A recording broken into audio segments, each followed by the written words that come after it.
एक ऐसी कौम जिनके ऊपर अल्लाह की रहमत का साया था, जिन्हें अल्लाह ने भूख से बचाया, खौफ से बचाया और दुश्मनों के शर से महफूज रखा।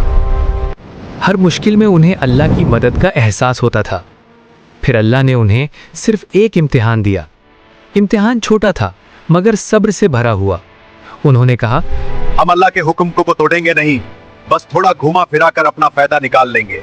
और यहीं से रहमत का दरवाज़ा बंद हो गया। फिर एक रात अल्लाह का फैसला उतर आया। ना कोई तूफान आया, ना बिजली गिरी, ना ज़मीन फटी। लेकिन जब सुबह हुई तो पूरी कौम इंसान नहीं रही।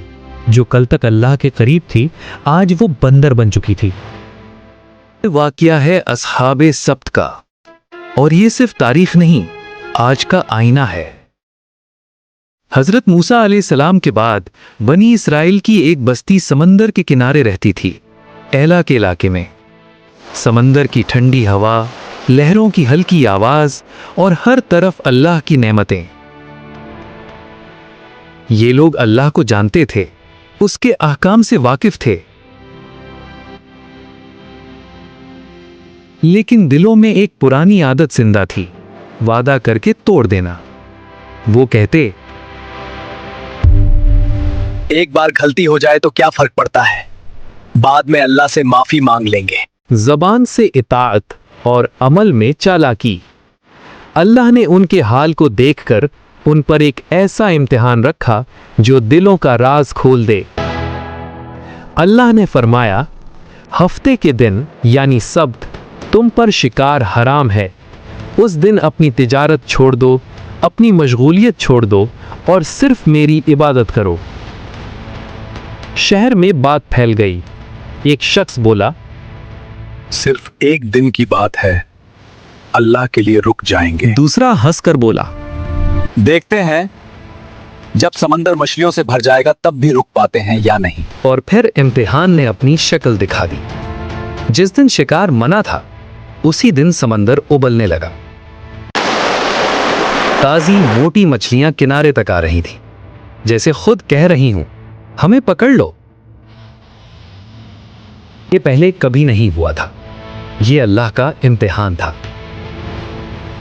रात को घरों में बेचैनी थी, घरेलू झगड़े बढ़ने लगे। फिर शैतान ने दिलों पर वार किया।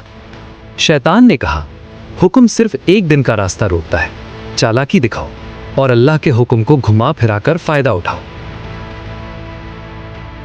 लोग एक दूसरे की तरफ देखने लगे। चेहरों पर एक खतरनाक मुस्कुराहट आ गई। एक ने कहा, हफ्ते के दिन हम शिकार नहीं करेंगे, सिर्फ नालियां और जाल लगा देंगे। दूसरा बोला, मछली खुद फंस जाएगी और इतवार को निकाल लेंगे। अल्लाह भी खुश और हम भी।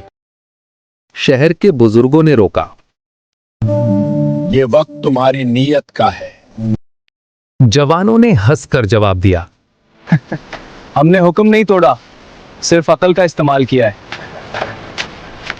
लेकिन वो भूल गए थे, अल्लाह के सामने चालाकी कभी छुप नहीं सकती।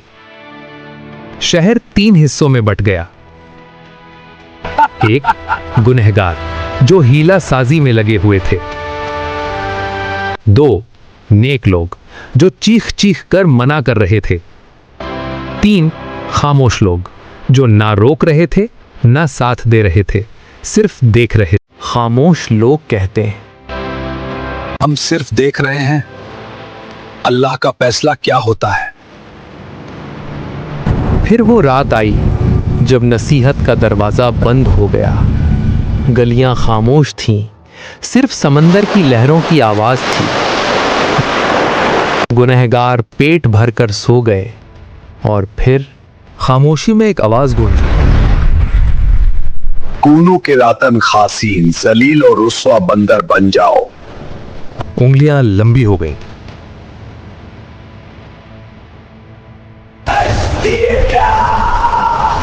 ये क्या हो रहा है? लेकिन कोई मदद नहीं। सुबह जब नेक लोगों ने देखा तो शहर में इंसान नहीं थे, सिर्फ बंदर। इंसानी कपड़ों में। आंखों से पहचान होती थी, लेकिन जुबान बंद थी। रिवायत में आता है, ये लोग 3 दिन से ज्यादा जिंदा नहीं रहे, न खा सके न पी सके, और अजाब में खत्म हो गए।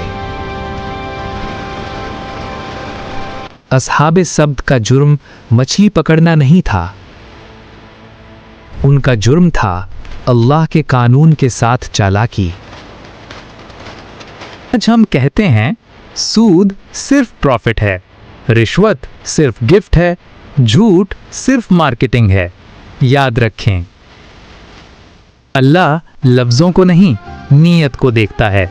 सवाल ये है, क्या आज हम भी अस्हाबे सब्त की तरह अपनी चालाकी और लालच में भटक रहे हैं? जवाब कमेंट्स में लिखिए, वीडियो को लाइक करें और चैनल को सब्सक्राइब करें।